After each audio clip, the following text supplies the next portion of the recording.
ગામ શહેરમાં ભાઈ બહેનના પ્રેમનું પર્વ એટલે રક્ષાબંધનની હર્ષોલ્લાસ સાથે ઉજવણી કરવામાં આવી હતી. સમગ્ર દેશ અને રાજ્યભરમાં ભાઈ બહેનના પવિત્ર બંધન અને પ્રેમનું પર્વ એટલે રક્ષાબંધનની ઉજવણી કરવામાં આવી હતી. ત્યારે વિરમગામ શહેરમાં પણ રક્ષાબંધનની ઉજવણી કરવામાં આવી હતી.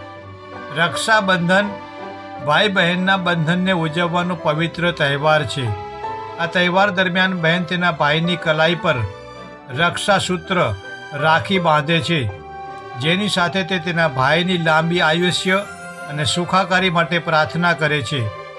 બદલામાં ભાઈ તેની બહેનને સુરક્ષા આપવાનો અને જીવનભર તેના ભલાઈ માટે કામ કરવાનું વચન આપે છે. આ તહેવાર હિન્દુ કેલેન્ડર મુજબ શ્રાવણ માસની પૂનમ પૂર્ણિમાના દિવસે આવે છે.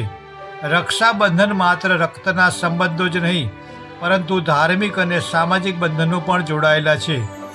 આ તહેવાર ભારતમાં વિવિધ રૂપે ઉજવાય છે અને તે પવિત્રતા, પ્રેમ અને સંસ્કારનું પ્રતીક છે. Munna Bohra, India crime coverage news, Viramgam.